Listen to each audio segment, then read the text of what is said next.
Bonjour Jean-Paul. Bonjour Sylvie. Aujourd'hui, je vais parler avec Jean-Paul Denano et je vais m'aventurer sur un terrain que je ne maîtrise pas forcément, qui est la question de l'agriculture. En effet, on a un peu le sentiment que c'est un sujet de spécialiste. Or, non seulement tous nos concitoyens sont concernés, mais en plus, les questions agricoles touchent aussi d'autres sujets. On parle de santé, on parle d'équilibre alimentaire, on parle d'enjeux sociaux, on parle de consommation. Bref, l'agriculture, c'est une entrée, mais c'est évidemment un éventail d'entrées. Alors, Jean-Paul, peut-être pourrais-tu avoir sur cette entrée large déjà un premier retour ou une première approche? Oui, je crois d'abord qu'il faut à la fois parler d'agriculture et de développement rural. Parce qu'on n'imagine pas l'agriculture au milieu d'un désert. Il y a besoin autour des agriculteurs de services marchands, de services publics. Il y a besoin d'artisans, de commerçants, il y a besoin de la vie d'une manière générale. Alors, ils sont la base de cette ruralité, mais ils doivent être entourés de tous ceux qui construisent la société. Et par contre, sur la question agricole spécifiquement, évidemment, l'agriculture est là pour nourrir les hommes et les femmes, et notamment les Européens.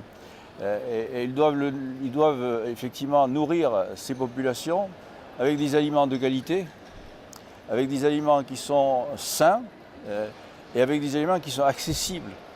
Et donc tous ces problèmes-là sont traités dans ce qu'on appelle la politique agricole commune. Faire en sorte que les agriculteurs puissent effectivement nourrir la planète, nourrir les Européens dans des conditions satisfaisantes et pour eux et pour les consommateurs. Les consommateurs sont, tu l'as dit, de plus en plus attentifs aux questions de qualité des aliments, aux questions de santé aussi, parce que l'aliment, c'est le premier médicament. On l'appelle quelquefois l'alicament d'ailleurs, parce qu'effectivement, lorsqu'on mange quelque chose, ça a forcément des impacts sur le métabolisme de chacun. Donc il faut être conscient que la qualité des aliments est un des éléments essentiels de notre agriculture. Et de ce point de vue, on peut, je crois, être fier de l'agriculture française en particulier, mais aussi de l'agriculture européenne, si on la compare à ce qui se passe à l'extérieur, à ce qui se passe dans des pays qui sont beaucoup moins regardants sur la qualité des aliments, sont beaucoup moins regardants sur les intrants, sur les pesticides, sur tous les engrais azotés, phosphatés et autres.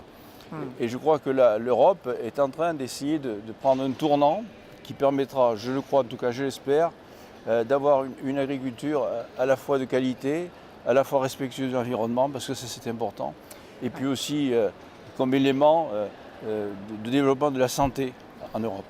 Tout à fait. Donc on voit bien effectivement ce spectre politique et d'impact sur la vie de nos concitoyens. Alors tu as fait voter cette semaine un rapport qui porte ton nom sur la culture des protéagineux. Alors est-ce que tu peux nous dire rapidement de quoi il s'agit et pourquoi c'était aussi important? Alors, la question des protéines végétales en général est une question essentielle pour l'Europe parce qu'elle est très dépendante des importations, et notamment des importations en provenance de l'Amérique du Sud, du Brésil, de l'Argentine, mais aussi d'autres pays.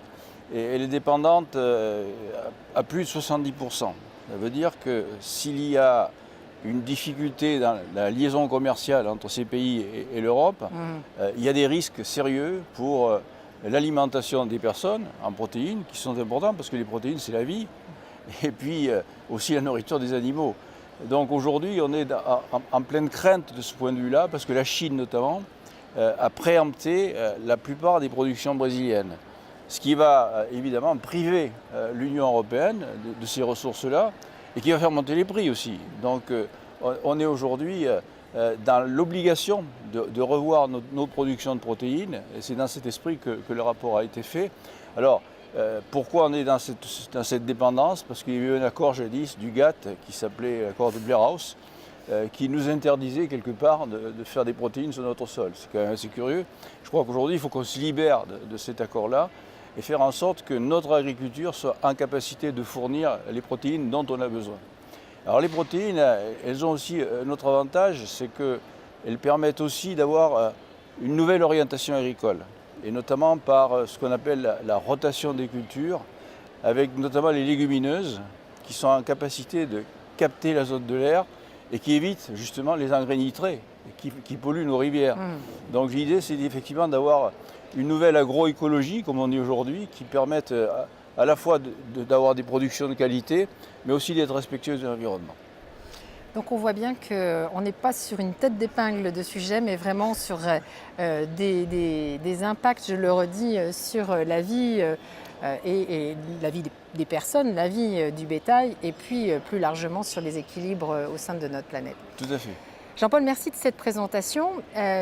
Jean-Paul, je t'ai aussi invité parce que tu vas bientôt quitter le Parlement européen et je voulais rendre hommage à ton action qui a toujours été de très grande qualité et en plus avec une très grande élégance personnelle et ça n'est pas toujours le cas en politique, donc je voulais aussi te donner cette occasion de dire un mot sur ce départ. Oui, écoute, je suis très, très heureux de pouvoir laisser une année de mandat à Karine, que tu connais bien, et qui a très envie d'ailleurs de connaître les institutions européennes de l'intérieur, d'être un peu au cœur du réacteur, pas seulement dans le Parlement européen, mais au sein des institutions européennes.